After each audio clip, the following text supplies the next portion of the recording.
রাম ও রাম। আমি সর্বপ্রথম ঠাকুর শ্রী শ্রী বালব্রহ্মচারী মহারাজের চরণে জানাই শতকোটি প্রণাম এবং আপনাদের সকলকে জানাই বৈদিক অভিনন্দন। রাম ও রাম।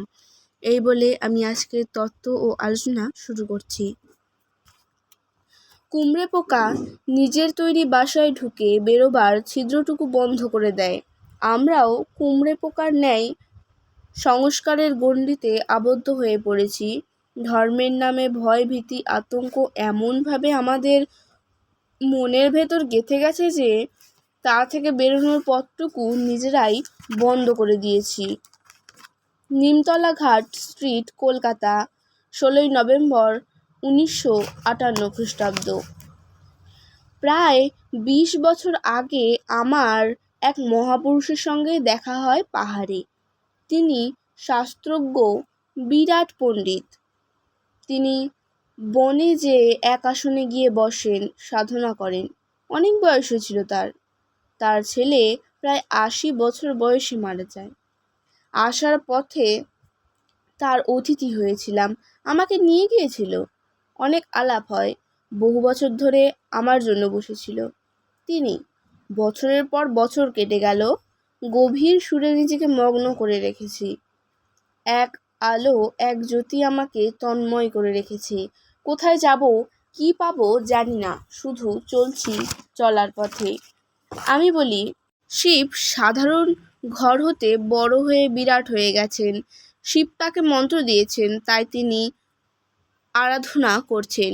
সবসময় শিবের জপ করছেন এবং যে যে নির্দেশ শিব দিয়েছিলেন সেই অনুযায়ী তিনি সবই পেয়েছেন।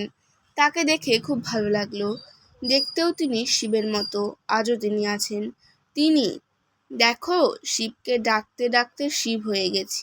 ওখানকার নিয়ম হচ্ছে যে যতটুকু জানে বলে ফেলে। সেটা আত্মমহিমা বা আত্মপ্রচার নয়, এটা পরিচয়। কিন্তু তারপর কি আছে বলতে পারছি না। শিব বলছে, তুমি খুঁজে যাও, সন্ধান পাবে। শিবের হাতের লেখা সেখানে আছে।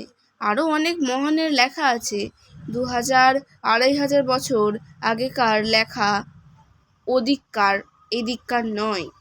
উনি সব পড়েছেন, হজম করেছেন। ওর কথাগুলি বলছি, যা মনে আছে কিছু কিছু। বেদমন্ত্র। তিনি বলছেন, যতবার জপ করি তত মিলে যায়, তারপর খেয়ে হারাইয়া যায়। তার কথার মধ্যে কোনো অহংকার নেই, অভিমান নেই। সাধক চাই জানতে।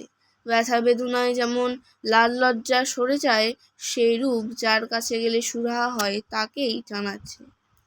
কোনো কিছুতে আটকায় না, তাই শিশুর মতো কান্না করে আমাকে বলছে, বলো বলো।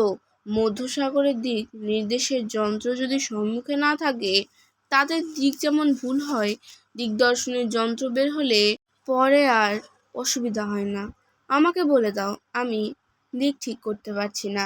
আগে সে নক্ষত্র দেখে চলতো, এখন সে হারিয়ে ফেলেছে কোন দিক তার দিক। আমি বেদমন্ত্র। দেখো, অনেক ছেলের বাপ আছে, কিন্তু পরিচয় পাই নাই। তারা জানে না, কিন্তু পিতা ঠিকই আছে। পরিচয় পেয়ে গেলে আর কোনো অসুবিধা থাকে না। যেমন লবকুশ যুদ্ধের পর পিতার পরিচয় পেল, ঠিক তেমনি আমরাও পাবো কোথায় আমাদের আরাধ্য বস্তু। নিশ্চয়ই আমাদের পিতা আছেন। লবকুশের মতো আমরা ঘুরছি মাত্র। বেদমন্ত্র।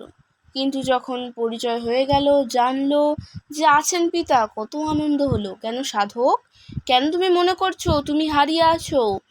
একটা বীজ হয়েই বের হয়। এই শক্তি, এই বিশ্বব্রহ্মাণ্ডের সত্তা প্রতিটি জীবের ভেতর রয়েছে। হে সাধক, তুমিই যে সব। তোমার কাছে তুমি হারিয়ে আছো। তুমি তোমাকে খুঁজে বেড়াচ্ছ। তুমি স্রষ্টার শ্রেষ্ঠত্ব নিয়ে, শ্রেষ্ঠ আসন নিয়ে বসে আছো। তুমি সেই স্রষ্টা, জপই তুমি করছো। তুমিই পিতা, আবার তুমিই সন্তান। তুমি খুঁজে দেখলে দেখবে তোমাকেই তুমি বের করছো। কেবল পার্থক্যবোধে তুমি ঘুরছো। তুমি যাকে ভগবান বলে খুঁজছো, যে আলোর জন্য চন্দ্র সূর্যের পেছনে ধাইছো, দেখবে সবগুলি সত্তার সত্তা তোমাতে রয়েছে। হে সাধক, তুমি হারিয়ে যাওনি।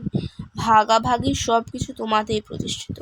বোঝা যায় না সব সময়, কিন্তু অনুবীক্ষণ যন্ত্র নিয়ে বসবে যখন, বুঝবে এই জীব সত্তাই প্রকৃত সত্তা। আমরা সকলে একটা আরাধ্য বস্তু ঠিক করে চলি, কিন্তু জীবই হলো ব্রহ্ম, জীবই হলো সব। ভগবানের ভগবৎ সত্তার সকল জীবে প্রতিষ্ঠিত, তুমি নিজেই নিজেতে প্রতিষ্ঠিত হয়ে আছো। তোমারই সন্তান, তোমারই সত্তা, তার সাথেই যুদ্ধ করছো। যে শিবের নির্দেশ অনুযায়ী কাজ করছো, এই যে তোমারই সত্তা, পার্থক্য বোধে কাজ করছো। তুমি নিজেই শিব হয়ে যাচ্ছ। বীজ বপন করলে আবার বীজ হয়ে বের হয়। আমি যদি বুঝে ফেলি যে আমাদের ভেতর সব কিছু আছে, শুধু মুখে বলা নয়, অন্তরের দ্বারা বুঝতে হবে।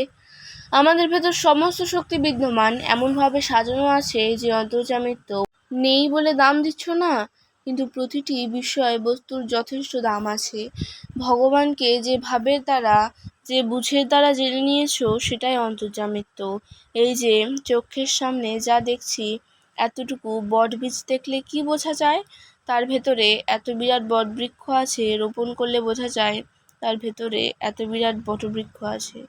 রোপণ করলে বোঝা যায় আবার এই বট বীজ 30 থেকে 40টা পকেটে নিয়ে যাওয়া যায়। সেইরূপ এই বিশ্বক্ষেত্রে তুমিই একটা বীজ, তোমাকে রোপণ করো। যখন ফুল ফল হয়ে ফুটবে, দেখবে তোমার ভেতরই সব। দেখবে প্রত্যেকের ভেতরই সেই সত্তাই আছে। তাই সবসময় বিরাটের চিন্তা করতে হবে, এটাই সবচেয়ে বড় সাধনা। তোমার ভেতরই সব কিছু, এই চিন্তায় মগ্ন হয়ে থাকো।